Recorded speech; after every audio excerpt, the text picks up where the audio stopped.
ناظرین، جنات جن کا ذکر قرآن مجید میں بیشتر مقامات پہ آیا ہے ایک حقیقت ہیں۔ جس طرح رسول اللہ صلی اللہ علیہ وآلہ وسلم بنی نوع انسان کے لیے باعث ہدایت و رحمت ہیں، اسی طرح آپ صلی اللہ علیہ وآلہ وسلم جنات کے لیے بھی مشعل راہ ہیں۔ اور ہمیں بہت سے ایسے واقعات صحیح احادیث میں ملتے ہیں جن میں آپ صلی اللہ علیہ وآلہ وسلم نے جنات سے ملاقات فرمائی اور ان کی رہنمائی کی۔ حضرت ابن مسعود رضی اللہ تعالی عنہ فرماتے ہیں کہ ایک مرتبہ رسول اللہ صلی اللہ علیہ وآلہ وسلم مکہ مکرمہ کے اطراف میں ہجرت سے پہلے تشریف لے گئے۔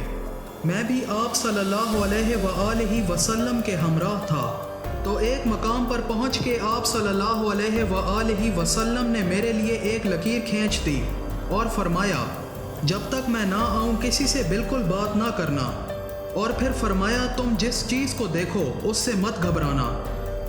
پھر آپ صلی اللہ علیہ وآلہ وسلم تھوڑا سا آگے چلے اور بیٹھ گئے۔ آپ صلی اللہ علیہ وآلہ وسلم کے آگے سیاہ فام آدمی جمع ہو گئے، اور ایسے معلوم ہوتا تھا کہ گویا قبیلہ زد کے آدمی ہوں۔ ناظرین، زد قبیلے کے لوگ دبلے پتلے اور اپنے دراز قد ہونے کی وجہ سے مشہور تھے۔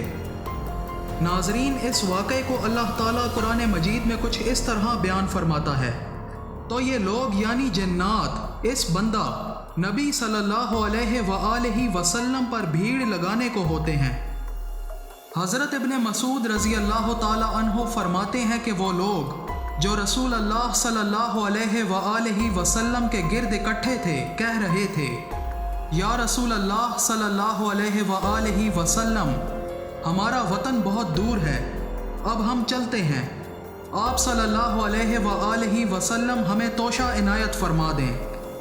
تو آپ صلی اللہ علیہ وآلہ وسلم نے فرمایا، گوبر تمہارا طعام یعنی کھانا ہے، اور تم جس ہڈی کے پاس جاؤ گے اس پر تمہارے لیے گوشت پڑا ہوا ہوگا، اور جب تم لیپ کے پاس جاؤ گے تو وہ تمہارے لیے کھجور بن چکی ہوگی۔ حضرت ابن مسعود رضی اللہ تعالی عنہ فرماتے ہیں کہ جب وہ لوگ چلے گئے تو میں نے عرض کی کہ یا رسول اللہ صلی اللہ علیہ وآلہ وسلم، یہ کون لوگ تھے؟